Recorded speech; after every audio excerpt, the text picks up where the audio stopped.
Hi, and welcome to the Cardinal Brief, a quarterly series where we bring you up to speed on major news stories from the Stanford Daily this quarter. I'm George Porteous, a managing news editor of the Daily, and here are the headlines you need to know. A storm of actions from the Trump administration have rocked Stanford since January, testing the university's commitment to institutional neutrality. On February 7th, the National Institutes of Health announced deep cuts to research funding for higher education, including a 15% cap on indirect funding costs.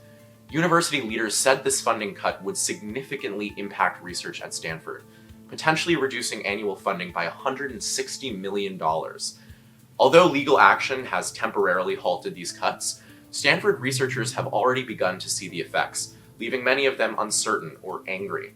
Scientists told the Daily that NIH meetings have been canceled, grants have stalled, and access to NIH websites has been limited.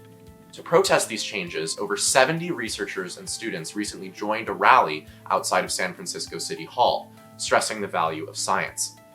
Amid the cuts and a proposal on Capitol Hill to tax university endowments at a higher rate, University President Jonathan Levin announced a sweeping freeze on all staff hiring as a measure to protect the university's budget.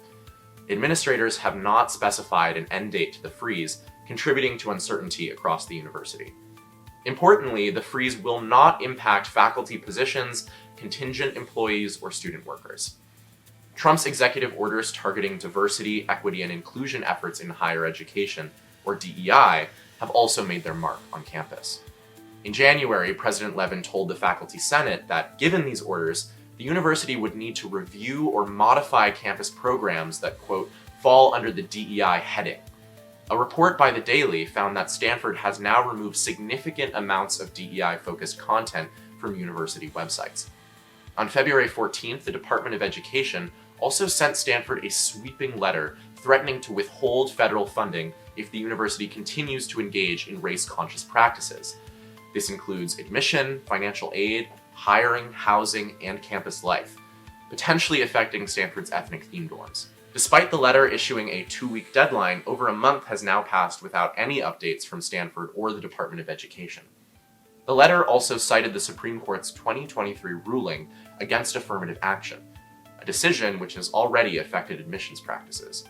New data on the class of 2028 showed a decline in the enrollment of Black and Latino students of around 50% and 14% respectively, drawing concern from community members and ethnic affinity groups about representation on campus.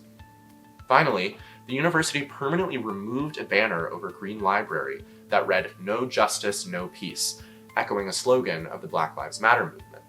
The banner first went up in 2020 to promote a library exhibit focused on commemorating Black Americans whose lives had been lost to police brutality. Despite the timing of Trump's executive order, librarians and members of the Committee on University Speech claimed to the Daily that politics had little effect on the decision.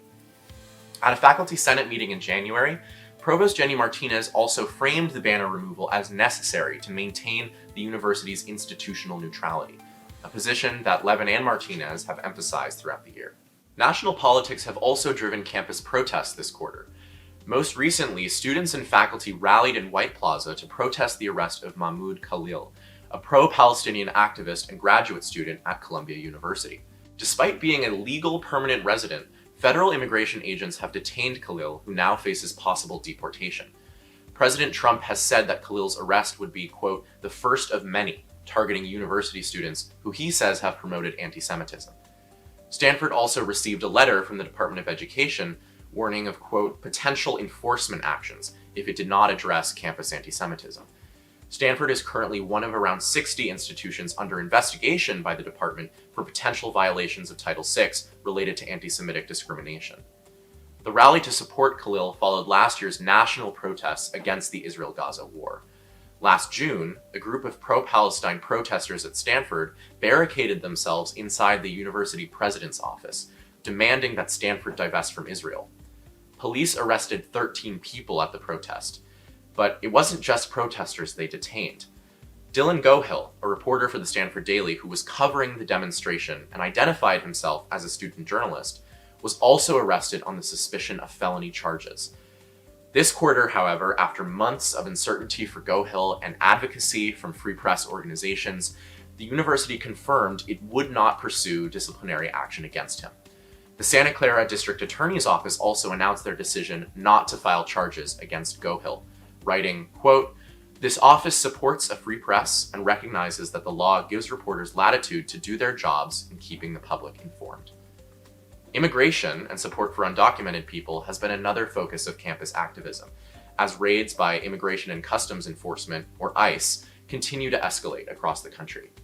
On February 5th, student protesters from a high school in East Palo Alto converged in Main Quad with community members to oppose the ongoing crackdown on immigration under the Trump administration, before campus security then disbanded the demonstration.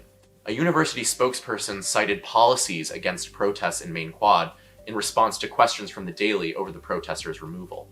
At Stanford, student groups like the Latinx Pre-Law Society, Derechos, and the ACLU organized a week of events in February titled Know Your Rights, which aimed to help community members understand current immigration law and their civil rights. Meanwhile, on February 24th, nearly 100 community members marked the third year of Russia's full-scale invasion of Ukraine at a demonstration in White Plaza, including speeches from Ukrainian students and Michael McFaul, a political science professor and former US ambassador to Russia. But politics aren't the only thing on students' minds.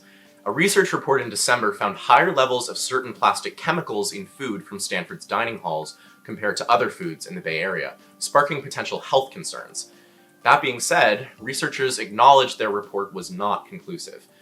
In addition to the report, videos of rats in dining halls and dissatisfaction with meal costs have heightened tensions with R&DE, with students calling for improvements across dining halls. In other news, the Bridge Peer Counseling Center, the 24/7 student-run mental health service, reached an agreement with the university to secure a permanent location and funding. The Bridge was previously at risk of shutting down due to a stalemate with the Office of Student Affairs.